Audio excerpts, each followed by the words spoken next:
More than 70 years ago, 6 million Jews were killed by the Nazis in the Holocaust. Today, there are Holocaust memorials around the world: Washington, Paris, Vienna, Berlin, Warsaw, and Jerusalem.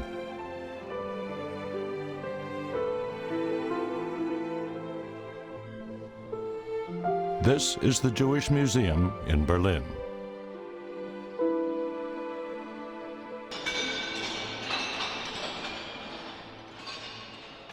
When you walk in, you step over faces. With each step you take, you hear a call from the past. The faces were made from artillery shell casings from the Second World War.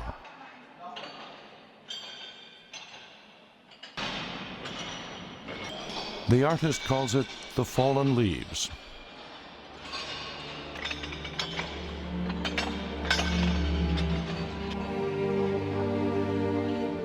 There are two exits.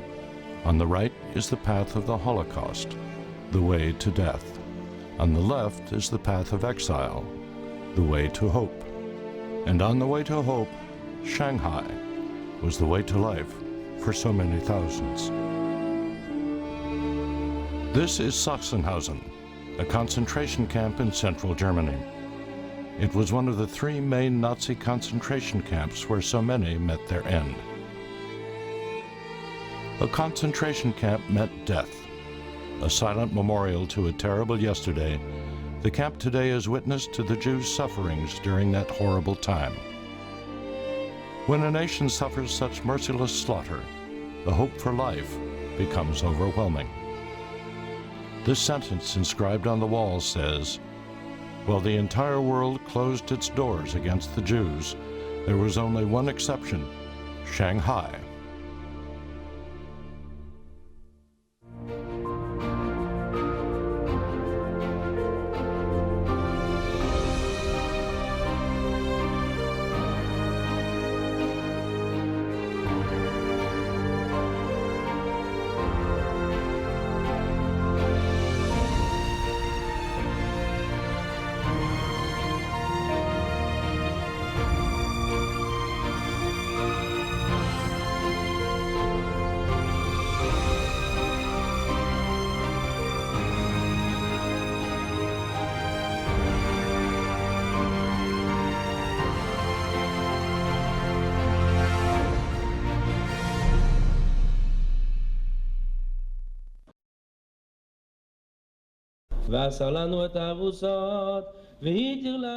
On April 1st, 2015, there was a wedding in Shanghai at the Jewish Refugee Museum.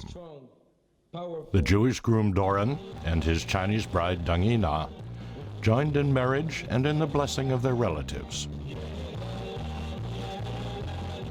Chinese people of Shanghai that saved so many Jewish people during the Second World War. It's a very significant place, a very amazing place, and we're so thankful to the Chinese people for what they have done. The Shanghai Jewish Refugees Museum was originally the Ol Moshe Synagogue, built in 1927. When thousands of Jewish refugees fleeing the Holocaust arrived in Shanghai, the synagogue became their religious home. On the second floor of the museum, there is a wedding photo. Though a wedding held during troubled times could only bring little comfort, the young Jewish bride in the picture smiles out happily from the past. Her name is Betty. She escaped from Berlin to Shanghai in 1939. We found Betty in the U.S. in Atlantic County, New Jersey. She is 85 now, and probably because she grew up in Shanghai, Betty has always loved Chinese food. Which one? This one? Okay. Most American families might expect ketchup on the table, but Betty looks for the bottle of soy sauce. Steamed buns and Chinese dumplings, just like in Shanghai.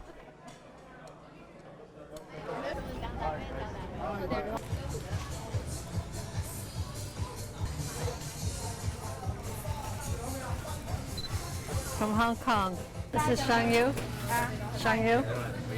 Okay. 谢谢. Betty left Shanghai almost 70 years ago, but her life still bears the imprint of China. This is my jacket. I bought this 65 years ago when I left China in 1950. And it's been with me in all the different countries that I've lived in. It's a very special piece for me.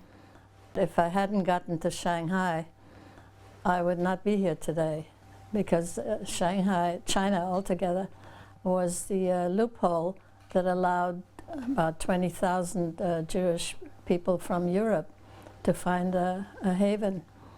And there was no other place where we could go at that time. Betty was born in Berlin, Germany in 1930. In the year of 1933, Hitler came to power.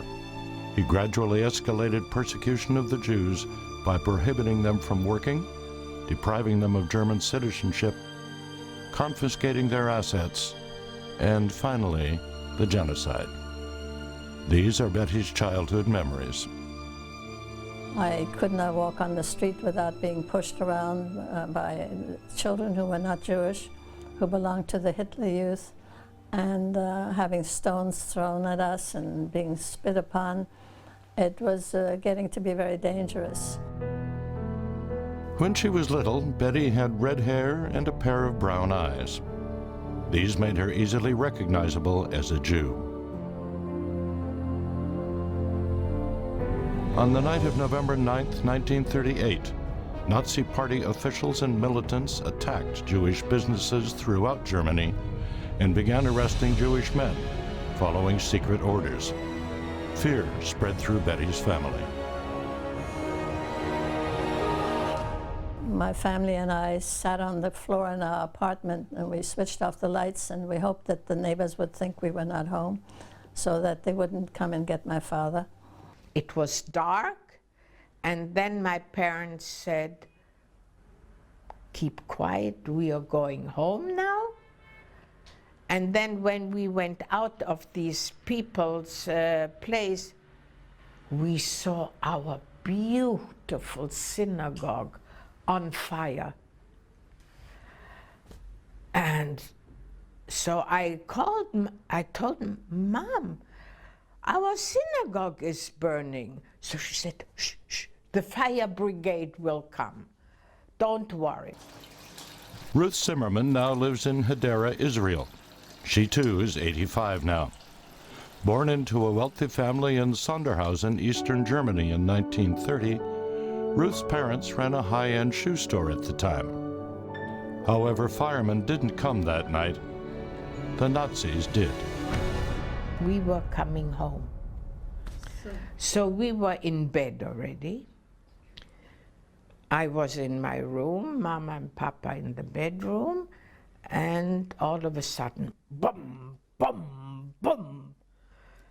And my mother said, "Just a minute, who is it?" So they said, "Open the door, open the door." And so the minute my mother opened the key in the door, they banged the door into her face, and she fell and she fainted.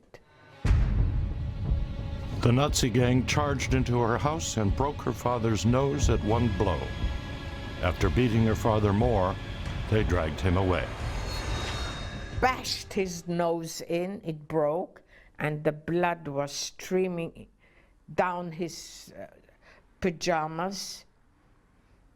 And I was screaming, "Leave my papa alone, leave my papa alone." And I saw the blood streaming down his pajamas. And they took him without shoes. They didn't even let him put on house shoes. They grabbed him on both sides, one here, one there. The blood was streaming down from his nose.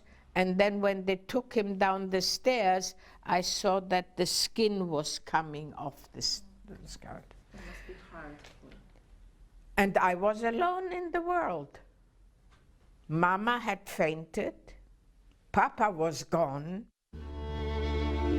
In only 2 days, over 30,000 Jewish men were sent to concentration camps, and more than 90 were beaten to death. Across the country, 1,574 synagogues were torched, and over 7,000 Jewish businesses were destroyed. Betty's father survived the arrest, but after that, danger was ever present. He held a temporary residence permit issued to people without German citizenship. The permit had to be renewed by the German police regularly. Every visit to the police station was full of fear. He never knew whether he would be allowed to come back home or whether he would be taken to a camp. He, by that time, had a summons from the Gestapo, the German secret police, to come to see them on the 21st of May, 1939. Betty's father wanted to escape from Germany to take the family away, but they had nowhere to go. We could not go anywhere. We wanted to go to America or to England or to some foreign other country, and we had no papers. We had no way to get out. At the time, there were 500,000 Jews in Germany and 200,000 in Austria, well above other countries' visa quotas. No one was willing to increase their visa quota to take in more refugees. You had to get an exit visa to get out. But that was not difficult to get if you had a place to go. The problem was, where would you go? Because none of the other countries would let us in. All the former secretaries of the Treasury, all secretaries of the Treasury, all ministers of finance come together, have a party. Michael Blumenthal is 90 years old now and lives in Princeton, New Jersey, near New York City. He was U.S. Secretary of the Treasury during the Carter administration, but in 1938, when he was 12 years old, he went through the same nightmare as Betty did. His father was arrested by the Nazis as he watched, and was sent to the Buchenwald concentration camp in eastern Germany. Jews arrested on Kristallnacht could only be released if they could prove they would leave Germany. A boat ticket to leave Germany became the straw to grasp for, a lifesaver for many Jewish families. Rescuing his father and leaving the country became the most crucial task for the Blumenthal family. I was scared because Shanghai had a very bad name. People who managed to get a visa to go to America were considered to be like winning the lottery. They were very, very lucky because America was considered to be a very good country to go to. Or if you could go to Canada, it would be a very good country, or Australia. Those were good countries. And then there were countries that were not good and not bad. Maybe you could go to Brazil, or you could go to some other place, Scandinavian country, or France, or something like that. And at what was considered to be the worst place to go was Shanghai. Why Shanghai was a bad choice is easy to understand. The counter-Japanese war broke out across China in 1937. The Battle of Shanghai was at that time the bloodiest one in the world. Even with its international and French concessions, Shanghai was already isolated. But this was the only choice the Blumenthal family had, and time was running out. Life in the camp was difficult, and the longer Blumenthal's father was trapped in the camp, the greater the chance he would die there. And so my mother sold some furniture and things, and with that money, she managed to get first one ticket. But they could buy only 3 tickets for 4 people. In desperation, Blumenthal's mother decided to send him on a children's evacuation ship to France, since he could speak a bit of French. And when my father came back from the concentration camp, he said, no, no, no. We must try to keep the family together. We shouldn't let our son stay in Europe while we go to China, to Asia. Who knows when we will see him again? So they tried, and at the very last minute, they got a 4th ticket. Some 10,000 children were forced to separate from their parents to take the children's evacuation ships during that time. Among them, fewer than 1,000 were ever reunited with their parents. This is the Berlin-Grunewald station. In the Second World War, many Jewish refugees were transported to concentration camps from here. In April 1939, having found the fourth ticket, the Blumenthal family took a train from here to leave for Naples, Italy. A ship bound for Shanghai was waiting for them there. This is on the ship. This is me on the ship when I was 9 years old. This album is a record of the most important things that have happened in Betty's life.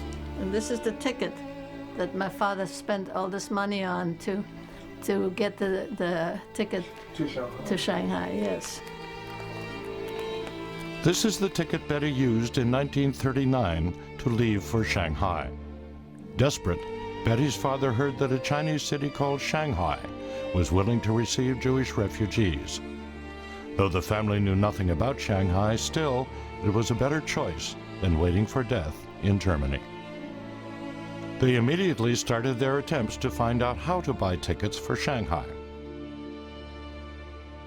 It was probably at least 500 marks at that time, and that was a lot of money. But in order to get on a ship, you had to have tickets. So without that bribe, I'm sure that I would not be where I am today. At the time, Italian and Japanese companies monopolized shipping routes from Europe to Shanghai. Knowing perfectly well that Jews could not travel back to Europe, these war profiteers still required Jews to buy round-trip tickets.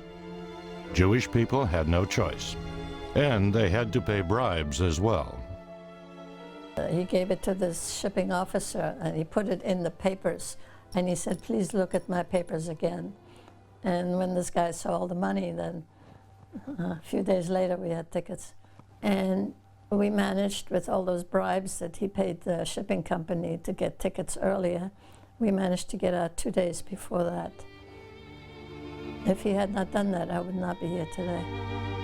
On May 21st, 1939, the day for non-German nationals to renew their residence permits, Betty's father didn't show up at the Gestapo's police station. Instead, the whole family boarded a ship from Naples, Italy, to a place at the other end of the world, Shanghai, a city of which they knew nothing. We didn't choose it. That was the only place we could go. It was the only thing left for us to do. The Shunba newspaper for February 22, 1939, reported the arrival of Jewish refugees in Shanghai. The Italian ship arrived in Shanghai this morning, bringing in 841 Jewish refugees.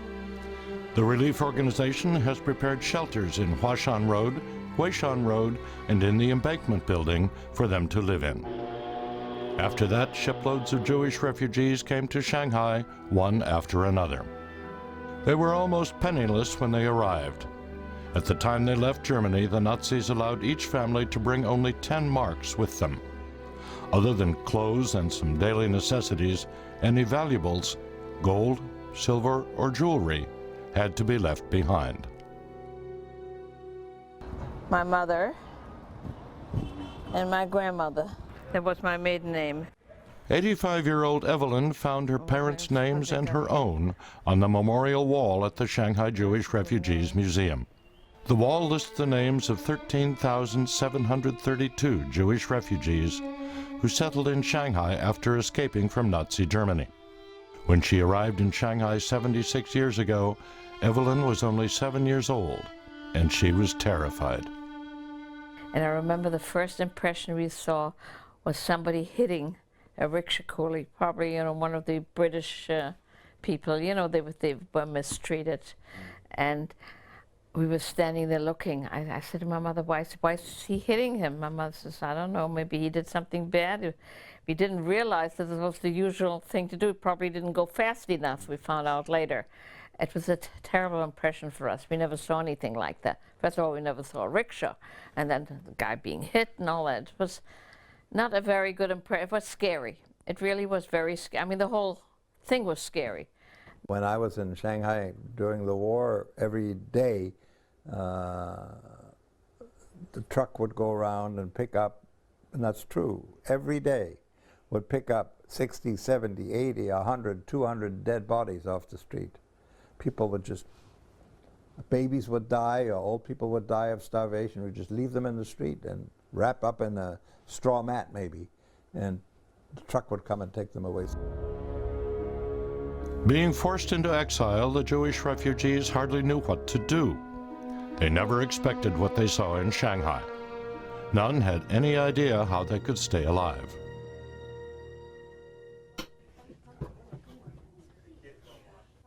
As a Chinese person, and this was when the State Department was involved. In this report for the Treasury Department of the United States, the then JDC Secretary General Moses Levitt wrote, "As a result of the increasing cost of living in Shanghai, we were compelled to increase our budgetary grants.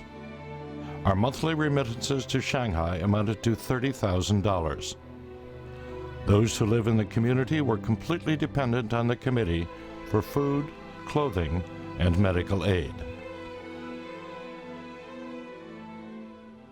You could come to a congregate kitchen if you were poor and get a hot meal. We were, this is not luxurious living. We did what we could. We stretched what we had the best that we could. Donations made by the JDC were sent to the Committee for Assistance of European Jewish Refugees in Shanghai. The Committee for Assistance then used the money as needed. The committee was established in October 1938 by two prominent local Jewish communities. One was the Baghdadi Jewish community, represented by the Sassoon, the Hardoon, and the Kaduri families. The other was the Russian Jewish community, composed of Russian Jews who had fled from persecution and massacres under the Tsar. In January 1939, the first Jewish refugee camp was opened at 138 Huada Road. Later, 4 other refugee camps, 2 hospitals, and 1 school for Jewish refugees were built successively along Anguo Road, Gaoyang Road, Changzhou Road, and Huashan Road. Opened up steam kitchens that were feeding 10,000 meals a day to refugees. The meal was a weak broth of potatoes and a piece of bread. The kitchen could only provide 2 meals per day. Each meal cost 3 cents US. Surprisingly, only 1/6 of the amount was spent for food. The rest was for coal. Life in Shanghai during the war was hard. And the daily meal was never enough. The living conditions in the refugee camps were tough as well.